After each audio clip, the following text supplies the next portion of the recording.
자, 그 다음에 정석가입니다, 여러분. 고려가의 정석가는 자, 불가능한 상황을 설정합니다, 여러분.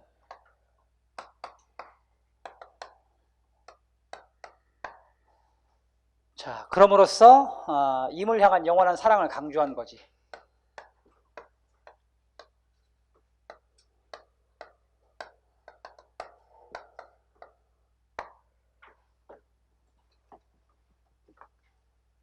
자, 예를 들면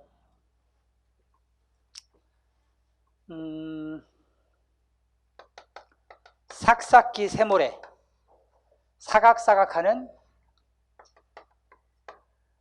가는 모래밭에, 삭삭 밟으면 소리가 나는 가는 모래밭에 구운 밤 닷되를 심겠습니다.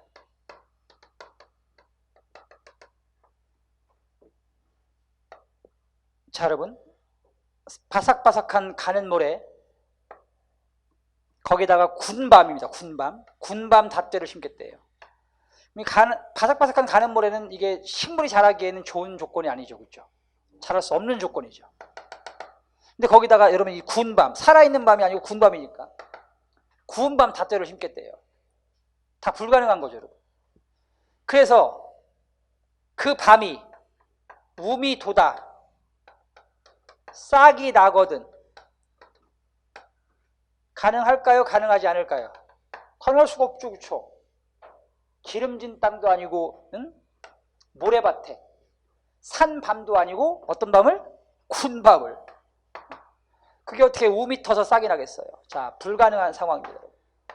근데 이렇게 불가능한 상황을 설정하고 자, 이게 이루어지면 싹이 나거든 임과 여해아와지다. 여해아와지다. 이별하겠습니다.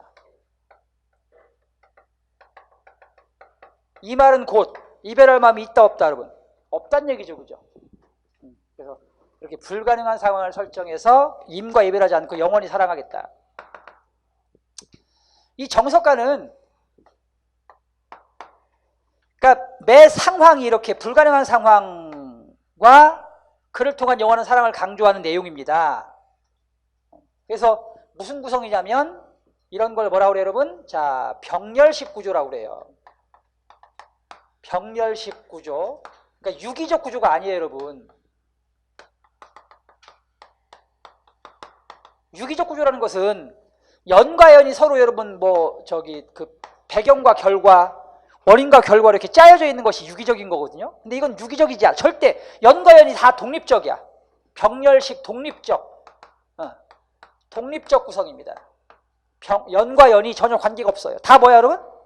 뭐요? 다 불가능한 각각의 상황인 거지, 그치?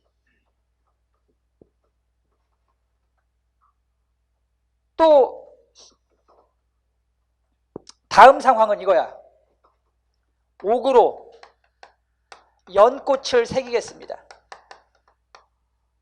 옥으로 연꽃을 새기겠다.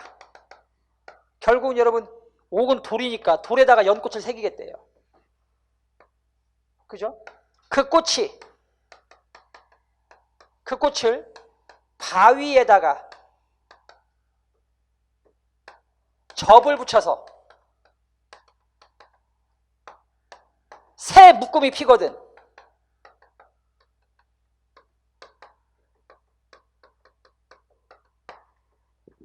옥으로 만든 연꽃을 바위에다 접을 붙이는 것도 불가능하고 그게 새 묶음이 피는 건 더더욱 불가능하겠죠, 여러분. 그게 되면 뭐 하겠다? 임과 이별하겠습니다.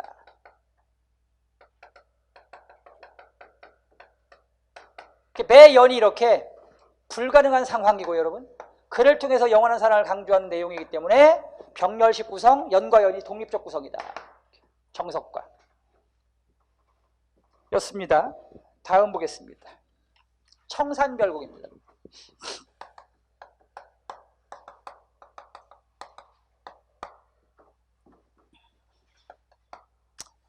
청산별곡은 고려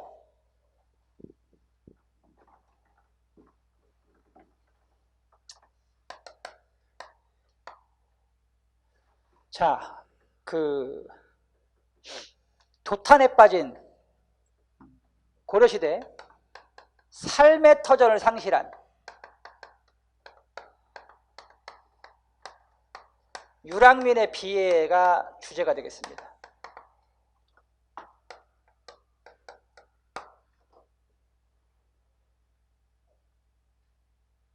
고려시대에는 여러분 뭐 몽골의 침입도 있었죠. 또 뭐 망이망송이난도 있었죠.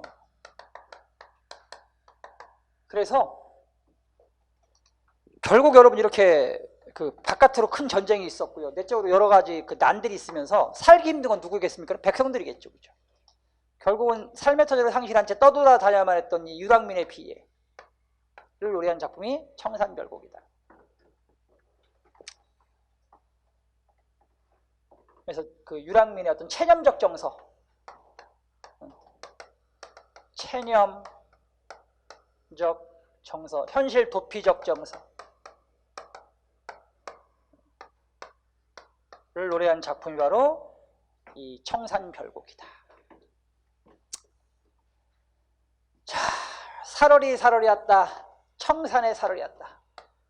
머루랑 다리랑 먹고 청산의 살얼이 왔다. 자, 화자가 원래 살던 곳은 어디예요, 여러분? 여기 마을이에요, 마을. 근데 이 마을에서 결국은 이제 이 몽골의 침입이나 망이망송이난 등에 의해서 강제로 끌려가거나 징용, 강제 징용당하거나 아니면 수탈 때문에 결국은 살 수가 없었던 거야. 그래서 어디로 그냥 청산에 가서 살고 싶다, 차라리. 그래서 여러분 체념적이고 현실 도피적 정서를 노래한 작품이라고 하는 겁니다, 여러분. 자, 그래서 청산에 살겠습니다. 그래서 1년은 바로 이 청산에 살고 싶은 소망을 노래했죠. 청산에 살고 싶은 소망. 그 다음에 이제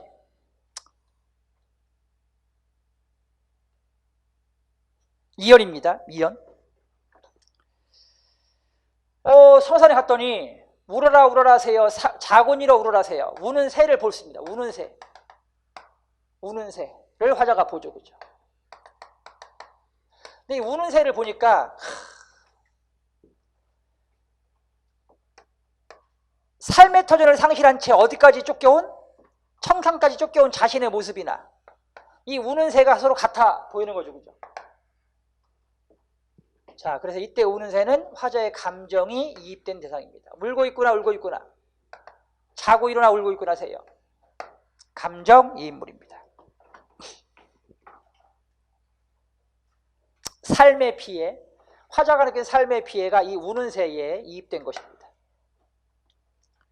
자, 2년이었습니다, 여러분. 근데 3년입니다, 3년. 가던 새 본다, 가던 새 본다. 물 아래 가던 새 본다. 이게 물이 이렇게 딱 흐르고요. 이 물 아래 이제 가던 새 본다. 가던 새. 요 가던 새는요, 자, 크게 두 가지로 나눠진다. 첫 번째는 여러분,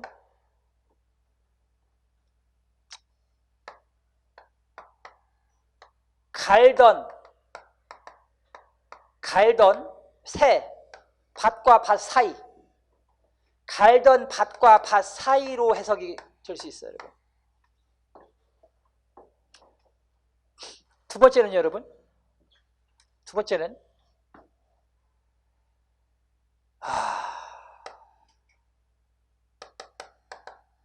떠나버린 임으로 해석을 하기도 해요. 떠나버린 임. 세 번째는요, 잃어버린 권력으로 해석하기도 해요.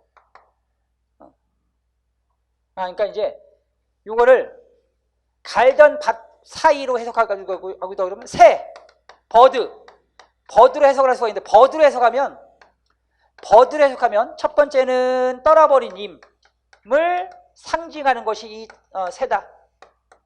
두 번째는 잃어버린 권력을 상징하는 것이 요 새다. 이렇게. 자, 그럼 이게 무슨 뜻이냐? 이 작품의 작가가 기본적으로는 삶의 터전을 상실한 유랑민의 비애라는 설이 있지만, 이 작가에 대한 설이 대단히 많습니다. 첫 번째 1번. 자, 삶의 터전 상실한 유랑민의 노래라고 하기도 하고요. 그 다음 사랑하는 사람과 헤어진 여인, 이별한 여인의 노래라는 설도 있어요. 세 번째는 자, 권력을 상실한 무인의 노래라는 설도 있어요. 당연한 다양한 설이 있는데, 그래서 자 여러분, 만약에 삶의 터전을 상실한 유랑민의 비애로 본다면 이때 사이는 뭐가 되겠죠? 갈던 밭과 밭 사이가 되겠죠? 자기가 갈던 밭과 밭 사이. 두 번째, 사랑하는 사람과 이별한 여인이라고 한다면 떠나버린 임이 될 수 있겠죠? 그죠?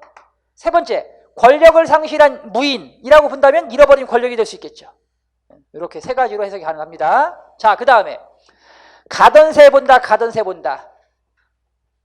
익 묻은 쟁기, 익 묻은, 익은 이끼입니다. 이끼 묻은 쟁기를 가지고 물 아래 가던 새 본다. 그럼 익 묻은 쟁기도 마찬가지예요. 1. 갈던 밭과 밭 사이, 즉 누구야? 삶의 터전을 상실한 유랑민으로 본다면 이때 쟁기는 말 그대로 이끼가 묻은 쟁기. 그러니까 여러분, 그동안 이 마을에서 땅을 갈 때 썼던 쟁기인데 지금은 이제 산속에 들어왔으니까 아무 쓸데가 없잖아. 그러니까 낡아버린 쟁기로 해석할 수 있어요. 1. 낡아버린 쟁기. 두 번째, 떠나버린 임으로 한다면 익 묻은 쟁기는 자 바로 여자가 지니고 있는 쟁기가 뭐겠어요, 여러분? 바로 은장도. 은장도로 해석이 가능합니다. 은장도. 그 다음에 세 번째, 잃어버린 권력을 안타까워하는 그 무인의 노래라고 한다면 세 번째는 무기, 칼. 그 사람이 가지고 있던 무기로 해석할 수도 있습니다. 자, 이렇게 그 가던 새와 여러분, 가던 새와 요 쟁기에 대한 해석이 작가를 누구냐 보냐에 따라 달라질 수 있습니다. 그래서 그거 알아두시면 좋겠고요. 대체적으로는 1번, 삶의 터전을 상실한 유랑민의 비애로 보는 것이 가장 유력합니다, 여러분. 자, 그래서 3년은 뭘로 해석하든 간에 그게 갈던 밭과 밭 사이로 보던 간에 떠나버린 임으로 보든 간에 잃어버린 권력으로 보든 간에 어쨌든 3년에서는 뭐예요, 여러분? 미련. 그죠? 미련이겠죠. 그죠? 미련.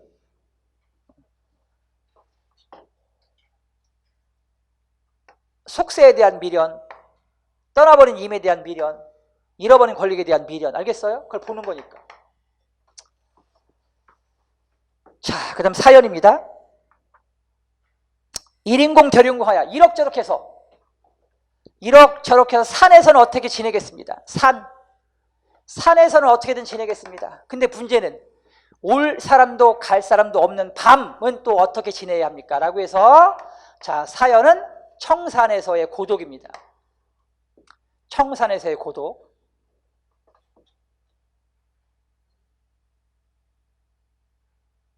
그 다음 5연. 자, 어디에서 날아오던 돌인가? 누구를 맞추려던 돌인가? 도대체 어디에서 날아온 돌인지 모르겠어요. 근데 누구를 맞추려고 했던 돌인지도 모르겠어요. 자, 근데 그 돌에 내가 지금 맞아서 울고 있구나. 자, 여러분 생각해 보세요.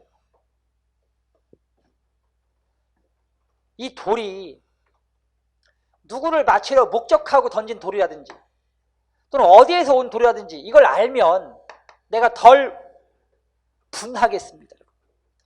문제는 내 지금 신세는 어디에서 날아온 돌인지도 모르겠고 누구를 맞추려는 돌인지도 모르겠는데 그 돌에 내가 지금 맞은 격입니다. 그러니까 자, 내가 잘못해서 여기 속세를 벗어나서 내 잘못으로 여러분, 내 잘못으로 속세를 벗어나 내가 지금 산속으로 쫓아간 게 아니잖아, 그렇지? 그죠? 그러니까 바깥으로는 몽골의 침입, 그죠? 안으로는 망이망소인한, 결국은 권력자들, 정치가들이 권력을 잘못 행사해가지고 내가 엉뚱하게 이곳으로 지금 산속으로 들어와서 고통을 당하는 거란 말이야.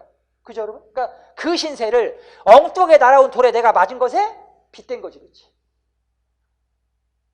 알겠습니까, 여러분? 내 잘못이 아닌 거야, 지금. 내가 쫓겨온 곳이. 그러니까 그런 그 상황을 엉뚱하게 날아온 돌에 내가 잘못해서 여러분 누군가가 나한테 돌을 던져가지고 맞았으면 내가 덜 원망스럽겠지, 그죠? 근데 난 잘못도 없는데 내가 뭐 한 거라고는 여기 속세에서 뭐 한 거야, 여러분? 열심히 근면성실하게 농사 지은 것밖에 없거든. 그런데도 불구하고 나는 지금 어디로 와 있어, 지금?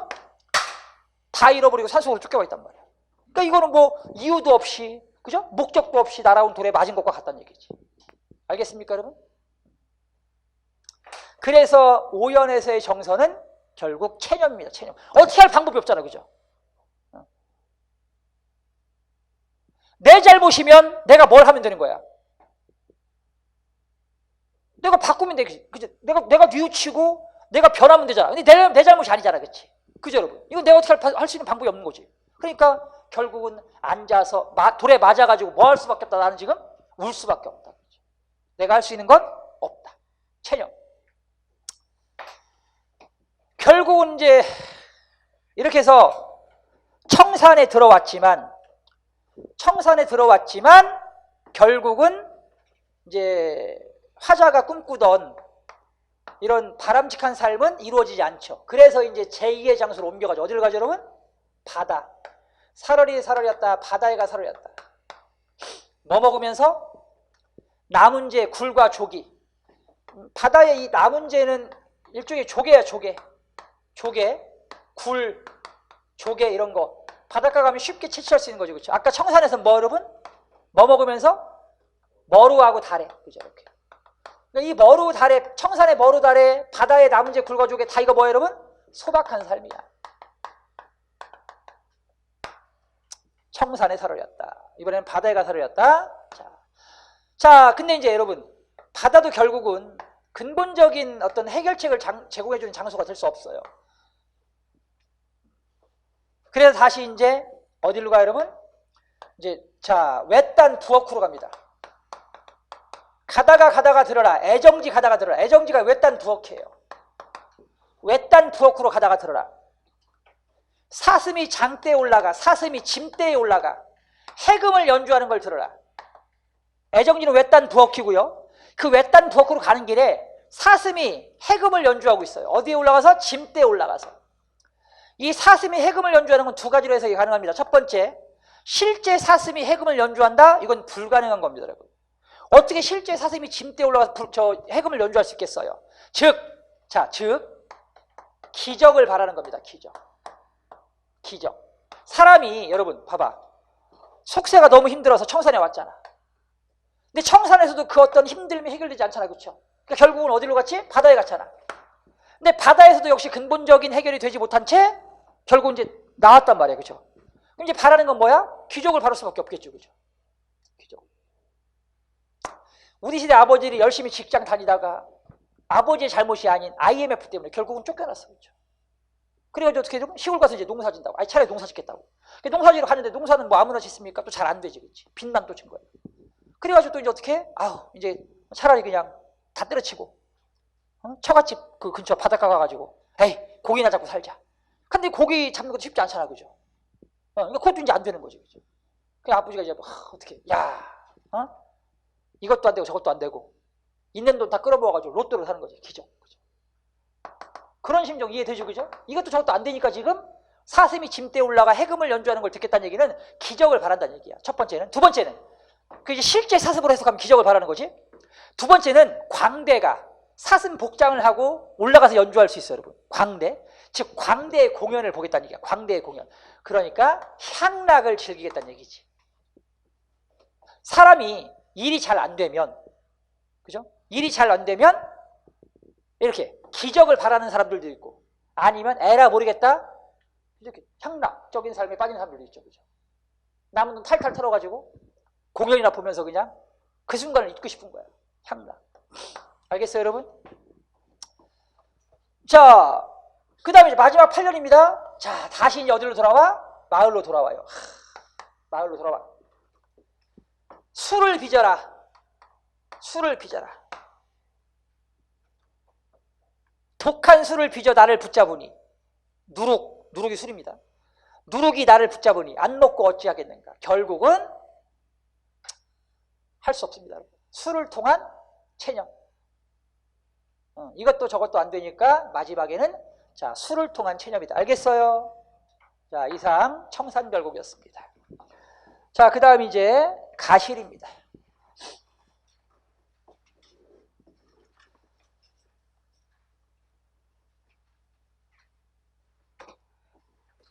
가실이는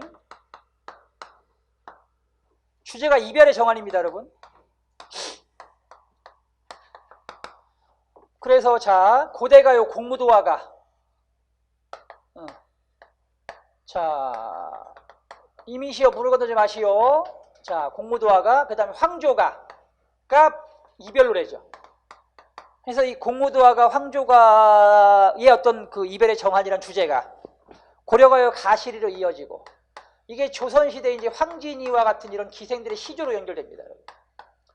자, 그 다음에 이제 근대로 오면 바로 김소월의 진달래꽃으로 이어지는 거죠. 특히 이 가시리에서는 자, 이별의 정환이라는 것뿐만 아니라 이런 주제도 이제 가시리의 어떤 주제가 그대로 이제 황진이의 치조를 이어서 김소월의 진달래꽃으로 계승이 되고요. 또 하나는 이제 가시리의 무슨 정서? A불비의 정서. 슬프지만 슬퍼하지 않겠다. 이 A불비의 정서가 그대로 또 이제 진달래꽃으로 이어지죠. 자, 가시리에 보면 자, 붙잡고 싶지만은 임께서 떠나시는데 붙잡아 두고 싶지만은 서운하면 안이 올까봐 이런 부분이 있어요. 내가 임을 붙잡잖아? 그럼 임께서 서운해서 아예 안이 올까봐 붙잡지 않고 보내드립니다. 이게 바로 뭐야, 여러분? 남아있는 나의 고통보다 그죠? 떠나는 임께서 서운해할까봐 차마 임을 붙잡지 못하는 거예요. 이런 게 무슨 정서라고, 여러분? 나의 슬픔보다 누구의 슬픔이 더 싫다? 임의 슬픔이 더 싫다. 그래서 슬프지만 붙잡지 않겠다. 그래서 슬프지만 울지 않겠다. 이런 걸 이제 A불비의 정신이라고 한다고요. 이게 이제 김소월의 진달래꽃이 오면 눈물이 펑펑 나올 만큼 슬프지만 눈물을 펑펑 흘리고 싶지만 죽어도 아니 눈물 흘리오리다. 왜 흘리지 않겠다, 여러분? 내가 울면 임께서 뭐 할까봐? 내가 울면 임께서 슬퍼하실까봐. 그 눈물을 꾹꾹 눌러서 참겠다는 얘기입니다. 그래서 가시리의 정서가 진달래꽃으로 계승됐다 이렇게 보시면 되고요. 그 다음에 이제 가시리하고 이 청산별곡에 이제 나타난 그 운율인데요. 청산별곡 보자, 여러분. 자, 살얼이 랐다. 청산에 살얼이 랐다. 하나, 둘, 셋. 몇 음보? 3음보. 자, 세 글자, 두 글자, 세 글자, 두 글자. 글자 수 3, 2조. 그죠? 이렇게. 그 다음에 각 연이 나눠져 있어. 그죠? 그래서 뭐라고 그래, 여러분? 우리는 고려가요를 3음보, 3, 2조 분장체라고 하는 거예요. 그리고 연과 연 사이에 뭐가 들어가 있고? 후렴구가 들어가 있고. 그래서 고려가요의 정형적인 형식을 갖고 있는 노래가 바로 청산별곡이고요. 역시 고려가요 가시리 보겠습니다. 자, 가시리 있고, 바리고, 가시리 있고. 하나, 둘, 셋. 역시 3음보, 3, 2조의 음수를 가지고 있다. 똑같아요. 알겠어요? 이게 이제 고려가요의 정형적인 형식이 되는 겁니다. 그 다음에 이거 봐봐, 여러분. 살다, 반복, 청산, 변형, 살다, 다시 반복. 그래서 AA, 구조라고 하는 것도 같죠, 그죠? 여기도 마찬가지. 가다, 반복. 버리고, 변형, 다시 가다, 반복. 그래서 AA 구조 가지고 있습니다.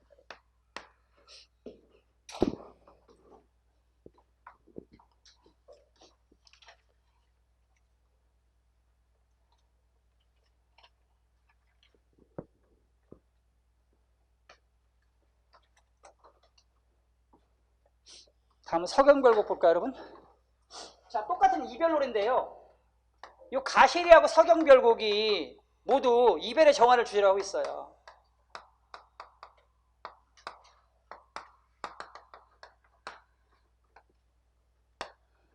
둘 다 이별의 정환을 주제로 하고 있는데 차이가 있어요, 여러분. 가시리는 자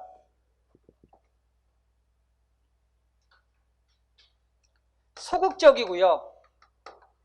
체념적이에요, 여러분. 그리고 수능적이죠. 이별을 받아들이는 겁니다, 여러분.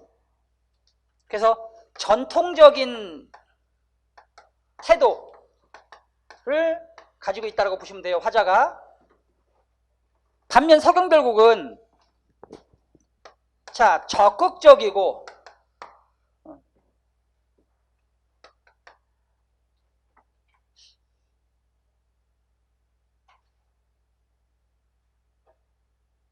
이별에 대해서 결코 순응하지 않아요, 여러분. 이별을 거부하고 있어요.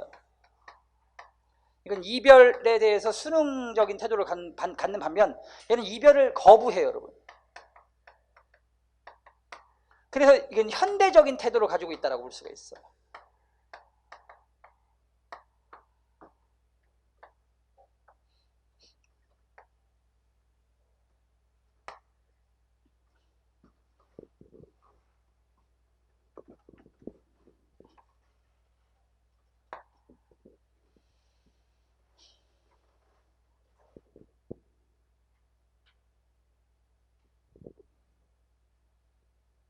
자, 서경별곡 보면 서경이 어디냐면 평양입니다.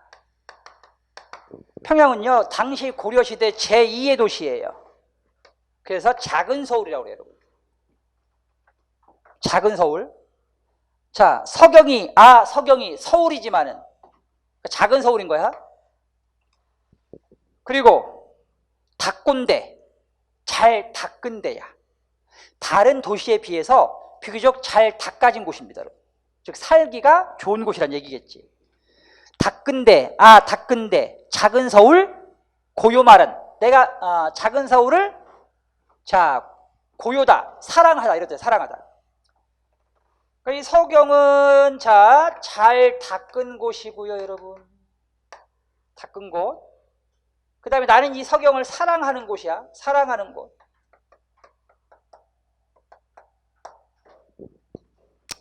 자, 그런데 여해물은 이별해야 한다면, 여해다, 이별하다 이런 뜻이야. 만약 이별해야 한다면 질삼배 버리고, 이 서경은 또 내가 뭘 하는 곳이야, 여러분? 질삼을 하는 곳이야, 질삼. 그러니까 나의 일이 있는 곳이지. 즉 서경은 여러모로 나한테 의미가 있어요. 첫 번째는 잘 닦은 곳이고요. 또 내가 사랑하는 곳이고요. 그 다음에 또 내가 하는 그 일이 있는 곳이에요. 그런데 자 만약 여해말은 이별해야 한다면 질삼배 버리고, 이거 버리고 어떻게 하겠다, 여러분? 임을 쫓아가겠다. 사랑만 해주신다면 임을 쫓아가겠다. 그래서 이 작품은 임과의 이별을 거부하는 적극적인 태도를 보여주고 있다.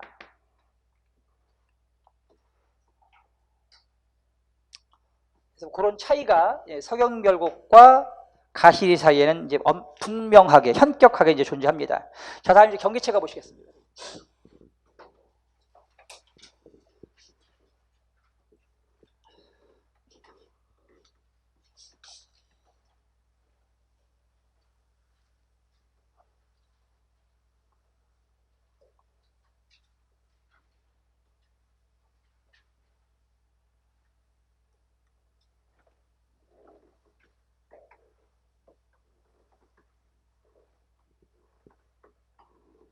자, 경기체는 이제 귀족계층에 들어가고 말씀드렸죠, 여러분?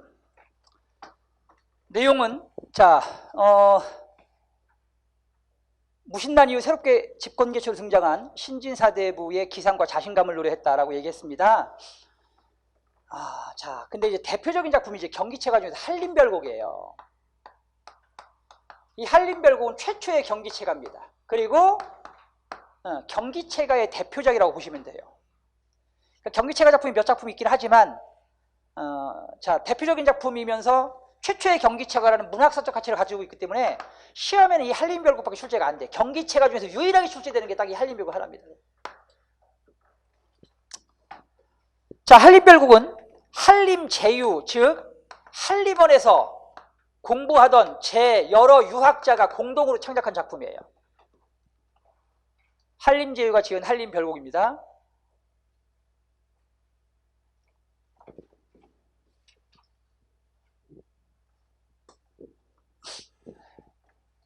총 8년으로 되어 있어요, 여러분. 자, 8년으로 되어 있는데 각 연이 독립적이야. 첫 번째 연은 자 뭘로 되어 하냐면 문인들, 고려의 최고 문인들을 쭉 얘기하고, 두 번째는 책, 세 번째는 뭐 명필, 네 번째는 술, 이렇게 해서 쭉쭉쭉쭉 이어지는 건데 여러분, 그러니까 각 연과 연이 역시 연관성이 없고 유기적이지 못하고 뭐라고 여러분? 병렬적, 독립적이다. 그죠? 그래서 아까 한림제유가, 이 한림별곡은 한림제유에 뭘 노래했다고? 기상, 자부심 노래했잖아. 그죠? 첫 번째 연에서는 이 한림제유 중에 그 문인들, 한림제유 중에 그 문인들을 쭉 자랑하는 거예요. 두 번째는 이 한림제유들이 좋아하는 책을 자랑하고, 세 번째는 갖고 있던 명필, 붓 자랑하고, 네 번째는 술 자랑하고. 그러니까 그렇게 생각하면 돼. 쉽게 얘기하면 어떤 그 재벌집, 재벌집 자녀가 SNS에 하루는 뭐 자랑하고 여러분? 재벌집 자녀니까 하루는 뭐 자랑해? 이제 자기 그 인맥 자랑해. 인맥. SNS에 누가 자기 친구고 누가 자기 친구고 막 인맥 자랑. 두 번째는 뭐 자랑해? 이제 뭐 예를 들면 차 자랑하요. 차. 그죠? 명차 촤. 그 다음에 무슨 뭐 명품 백 자랑하고, 명품 신발 자랑하고. 하루하루, 그죠? 똑같아, 이것도. 첫 번째 연에서는 누구 자랑하고? 한림제유, 그러니까 자기들 중에 가장 뛰어난 그 친구들 중에서 가장 뛰어난 친구들 자랑하는 거야. 그게 끝이야, 그냥 자랑. 자, 시 잘 지는 일로시, 시 잘 지는 일로. 자, 그 다음에 원순문, 문장 잘 쓰는 원순이 자랑하고, 그죠? 시 잘 지는 일로 자랑하고, 그 다음에 또 누구 자랑해? 사룡문 잘 쓰는 공로 자랑하고, 공로 다 친구야. 친구. 그래서 쭉 자랑해. 어디까지 자랑해? 자, 하나, 둘, 셋, 하나, 둘, 셋, 하나, 둘, 셋, 이렇게. 4구까지는 자랑이야. 이 사람들이 누구야, 여러분? 원순이, 일로, 공로, 그 다음에 자, 정원이, 그 다음에 한림, 진한림, 자, 그 다음에 충기, 광균이, 양경이, 다 누구라고 여러분? 당대 최고의 이름난 문장가들. 다 누구 친구야? 여기 한림들 친구야. 알겠어요? 이 사람들이 다 한날 한시에 같이 과거 시험 보고 합격한 동기야, 동기. 자, 여기 보세요, 여러분.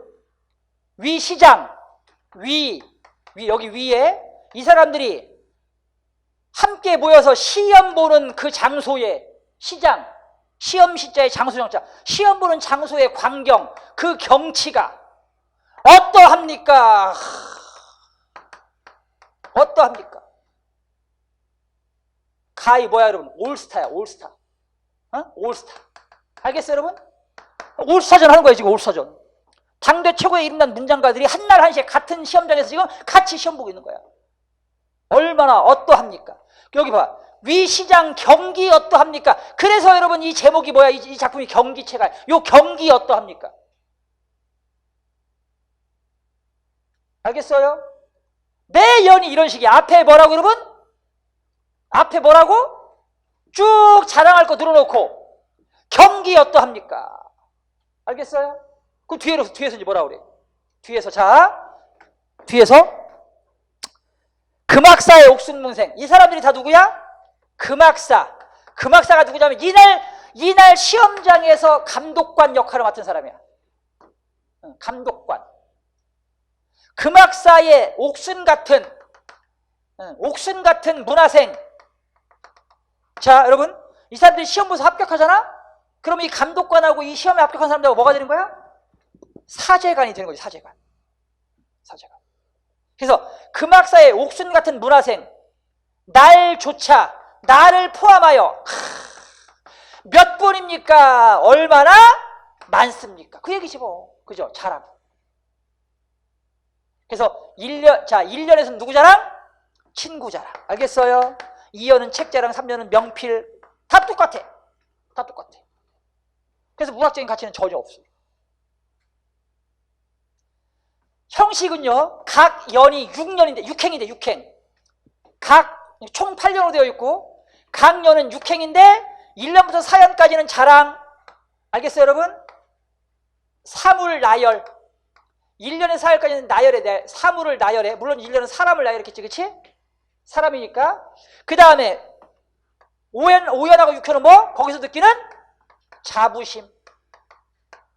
그래서 앞에는 선경, 사물을 나열했으니까 선경, 뒤에서는 거기서 느끼는 자부심을 노렸으니까 후정이라고 하는 거예요. 알겠어요? 그래서 1년부터 4년까지는 사물 나열 선경, 5연 6년은 자부심 후정. 매 연이 다 똑같아. 이 형식이야. 그래서 제목이 뭐라고 여러분? 후렴구 경기 어떠한 이걸 따서 경기 체가라고 하는 거예요.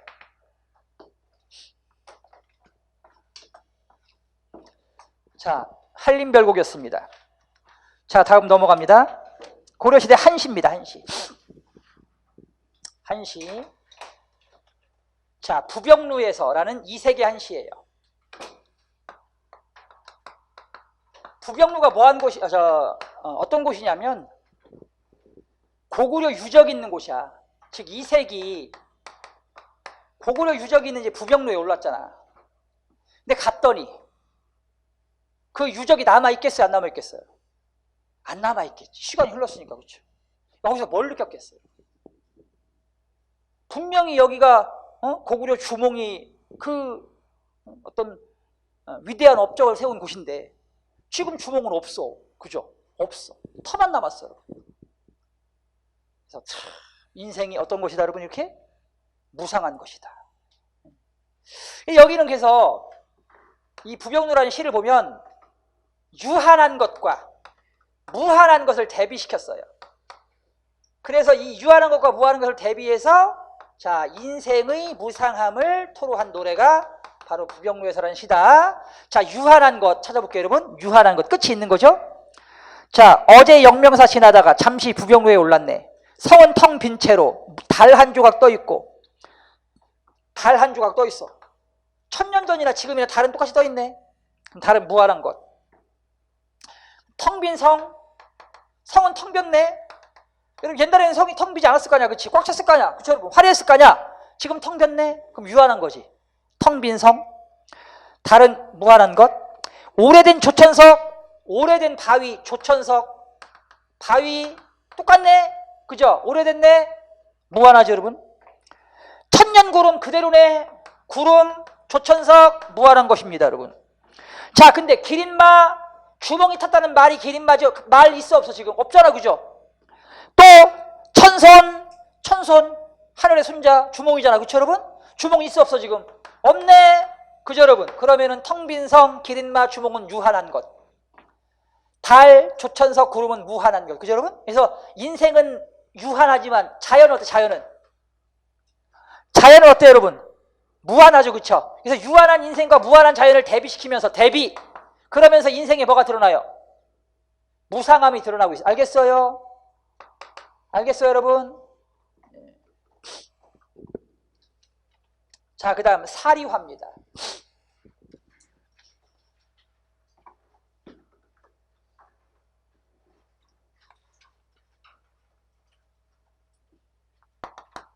이재현이 지은 한시인데요. 참새야 어디서 오고 하며 나느냐.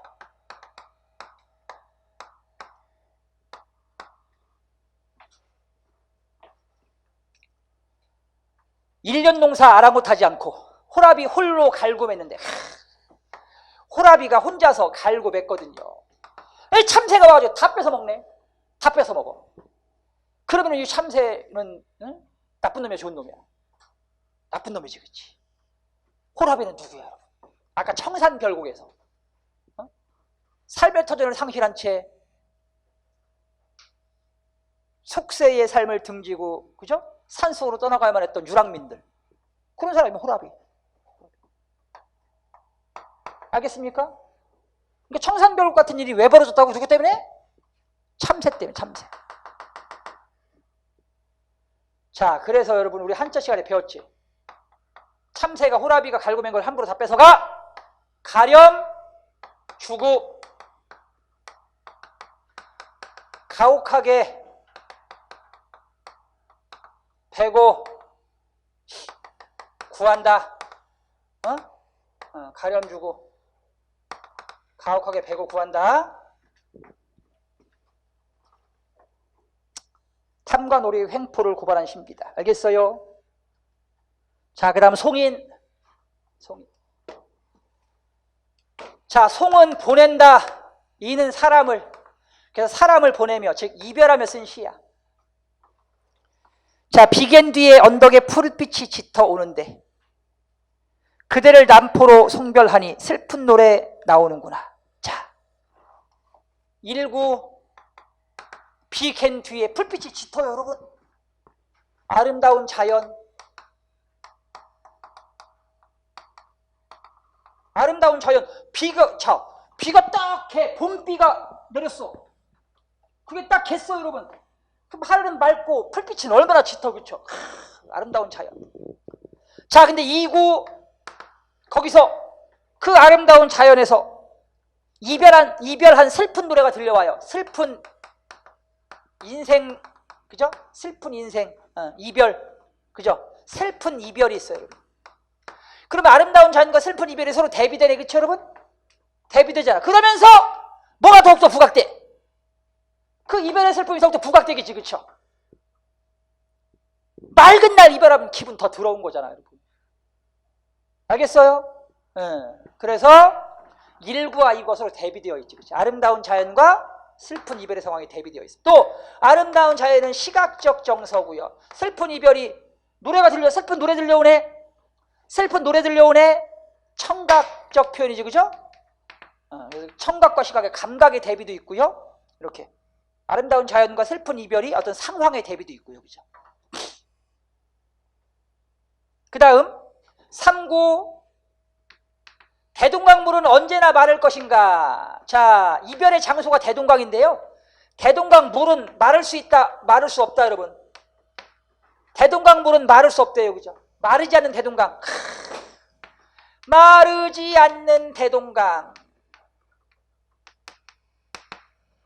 왜 마르지 않아, 여러분? 왜 마르지 않아? 해마다 이별의 눈물을 보태니. 사고. 뭐 때문에, 여러분? 이별의 눈물 때문에. 대동강물은 마를 수가 없다는 얘기예요. 그래서 4구가 원인이고요. 3구가 뭐가 되는 거죠, 여러분? 결과겠네요, 그쵸?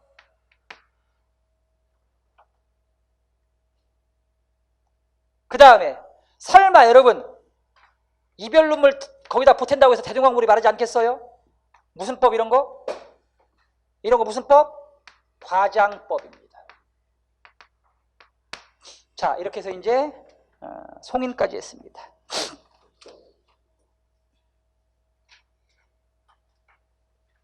자, 다음 폐관문학입니다, 여러분.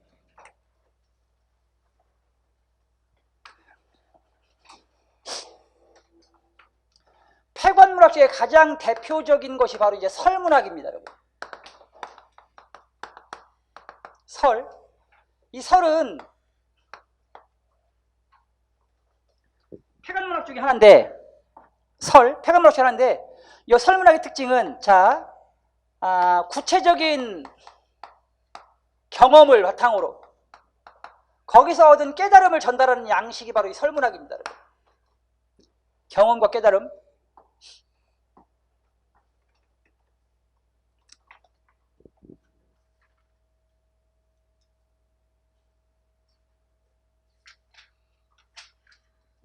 자, 토시를 허문 이야기.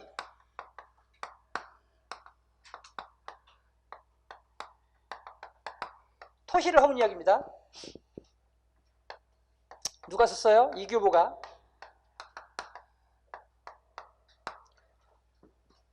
자, 구체적인 경험. 자, 토시를 허문 거야. 자기 집에 이규보가 외출하고 돌아왔더니 집에 토실이 있네. 토실. 흙집 있어요, 흙집. 집 마당에 흙집이 있는 거예요. 그래서 물어봤지. 이규보가, 야, 왜 마당에 갑자기 흙집이냐? 라고 물어봤더니 그 하인들이, 아이고 마님, 아예 흙집을 이렇게 지어놓으니까요, 겨울에, 그동안 겨울에는 추워가지고 일을 할 수가 없고, 또 겨울에는 그냥 이 채소가 얼어 죽어가지고 먹을 수가 없었는데요, 아이 토실을 지어놓으니까 이 토실에서 그냥 막 일도 할 수가 있고, 또 그냥 토실에서 그냥 채소도 재배해서 먹을 수가 있으니까 아이 얼마나 좋은지 물어봤어요. 이렇게 얘기를 한 거야. 하인들이 지은 토시를 딱 본 거야. 그러니까 이제 이걸 딱 보고 이규보가 뭐라고 얘기해? 허물어라. 당장 허물라. 아니 왜 그럽니까 날이? 그랬더니 이규보가, 자, 당장 허물라. 겨울에 춥고 여름에 더운 것은 하늘의 이치 이거를. 어찌 추운 겨울을 여름같이 지내려고 한단 말이야. 인간이 자연의 순리를 따르지 않고서 역행한다면 반드시 하늘의 벌을 받을 것이다. 당장 허물라. 그게 깨달음이야, 여러분. 즉 자연의 순리에 뭐 해야 한다, 여러분? 자연의 이치에 뭐 해야 된다고? 그래, 순응해라. 이치에 순응해야 된다. 자, 이게 깨달음이에요. 실제 여러분 그렇잖아요. 이 토실, 결국은 여러분 인간의 이기 아니겠습니까? 이기, 그죠? 그게 지금 어떻게 됐습니까, 여러분? 인간의 이기에 순응하지 않아가지고, 자, 인간의 이기를 가지고 자연을 훼손해서 결국 어떻게 됐어요, 우리가 지금? 각종 여러분 자연재해에 지금 시달리고 있는 거 아니겠습니까? 자, 설이라는 건 바로 이런 거야. 구체적인 경험, 뒤에서는 깨달음. 혹시 여러분 그거 알아요? 자, 집을 고친 이야기. 집을 고친 이야기.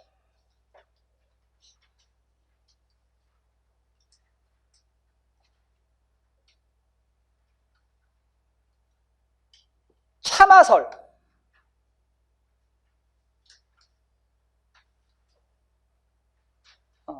이규보의 자, 집을 고친 이야기. 이옥설이라, 이옥설. 이옥설, 이규보의 이옥설. 집을 고친 이야기야, 여러분. 집을 고친 이야기. 자, 여러분 봐봐. 집이 이제 이렇게 여기가 고장났나 봐요. 물이 이렇게 새네. 그래가지고 안 고쳤어요. 에이, 조금밖에 안 새니까. 그 이제 비가 또 막 왔어요. 비가 막 왔어요. 두 번째 이제 비가 막 왔어요. 비가 이제 막 새는데, 에이, 안 고쳤어요. 귀찮기도 하고, 또 아직까지는 그냥 뭐 견딜만 해요. 다음에 또 막 비가 왔어요. 비가 막 그냥 주룩주룩 떨어져요. 도저히 안 고칠 수가 없어요. 그래가지고, 고쳐야 되겠네. 하고 이제 올라가서 고치려고 이제 뜯어보니까, 처음에 이제 처음부터 계속 비를 맞았던 것들은 다 이제 썩었어. 그냥 막 뿌리채로 썩어버렸어요. 그래서 통째로 그냥 아예 기둥까지 그냥 다 갈아야 돼. 근데 마지막에 비를 맞은 것은 요 앞부분, 요 부분만 썩고 요 부분만, 그쵸?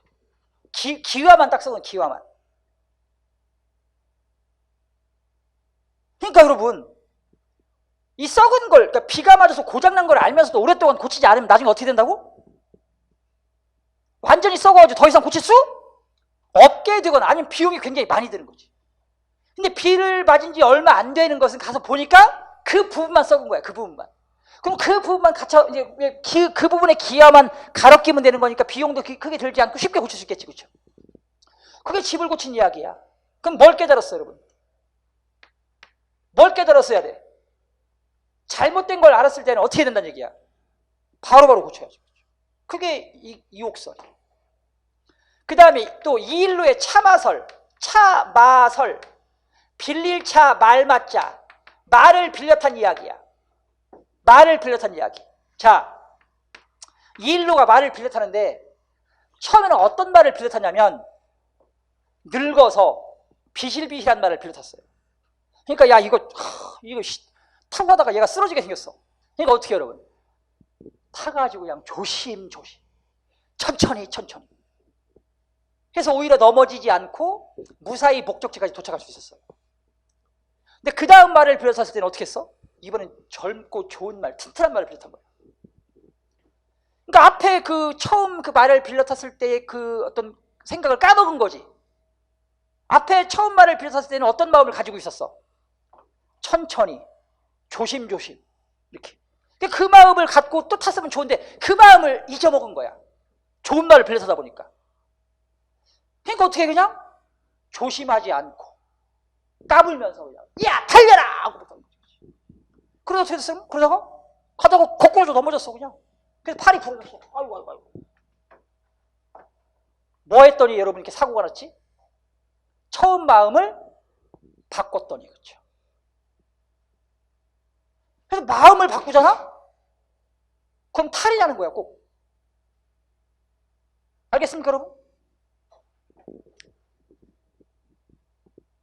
정치도 마찬가지. 정치도 국회의원 날이 처음에는 이제 국회의원 될 때는 어떻게 해? 막 시장 와가지고 막 떡볶이 먹고 막 순댓국 먹으면서 저를 뽑아주시면 제가 여러분의 종이 되겠습니다. 그래서 뽑아줬거든. 근데 조금 있으면 처음 마음이 바뀌어버려. 그죠? 이제 떡볶이도 안 먹으러 오고 순대도 안 먹으러 오고. 그죠? 그러면서 이제 그냥 온갖 나쁜 짓을 다 하지. 그치? 마음이 바뀌어버린 거예요. 그죠? 결국 어떻게 돼요? 결국 사필 규정 모두 이제 그 어떤 범죄 행위가 잘못된 일이 밝혀져가지고 다 감옥 가잖아. 그렇죠? 뭘 해서 그런 거야? 처음 마음을 바꿔서 그런 거예요. 그렇죠? 정치도 똑같은 거죠. 마음을 바꾸면 안 된다. 그게 참아서. 이런 걸 뭐라고 한다고 여러분? 태관문학에서 뭐? 설. 알겠어요? 설. 자, 그래서 이 설 굉장히 중요하다. 자, 그 다음 가전체 문학입니다. 자, 사부를 의인화하여 일대기 형식, 그러니까 전의 형식으로 쓴 문학입니다. 개세 증인, 세상을 계몽하고 사람을 꾸짖는 목적으로 쓴 교훈적인 서사 문학이 되겠습니다. 이 폐건 문학이 실제적 경험이나 실제 있었던 사실을 바탕으로 거기다 약간의 각색이 들어간 반면 이 가전체는 완전히 개인 창작이야. 순수한 개인 창작의 문학이라는 점에서 조금 더 진일보한 서사문학이 되겠지.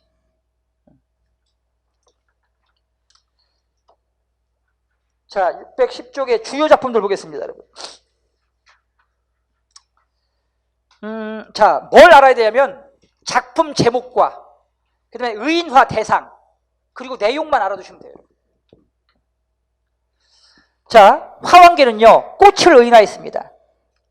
꽃의 왕인 모란과 아첨하는 미인 장미 그리고 충간하는 할미꽃을 등장시켜서 임금이 지녀야 할 바른 자세를 충고했습니다.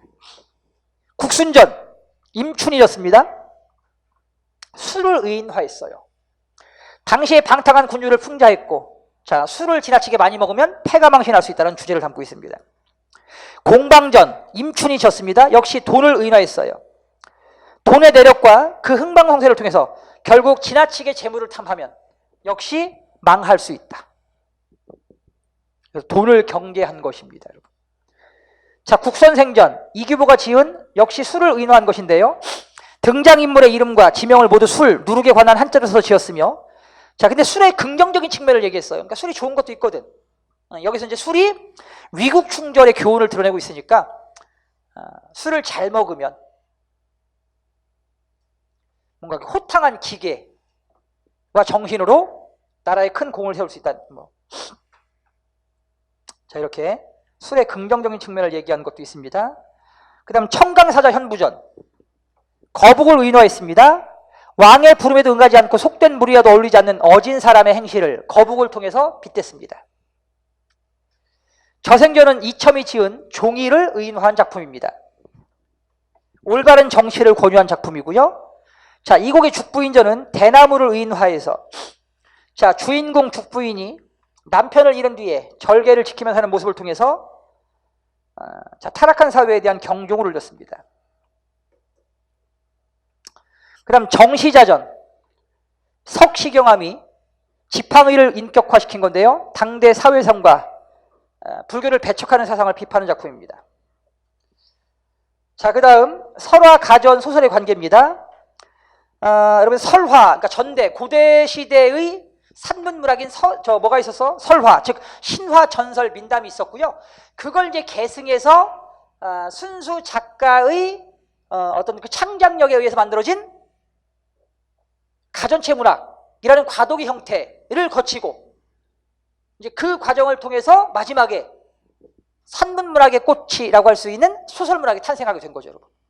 그래서 설화, 가전체, 그리고 소설로 이어지는 이 산문문학의 어떤 과정, 전개 과정을 알아두시면 좋겠습니다. 자, 가전체 문학은 그래서 우화문학이라고 볼 수가 있겠고요. 그래서 우의적 성격을 가지고 있다. 알겠습니까, 여러분? 예. 자, 이렇게 해서 이제 고려시대 산문문학까지 끝냈고요. 잠시 후에 이제 조선시대 문학 같이 보도록 하겠습니다.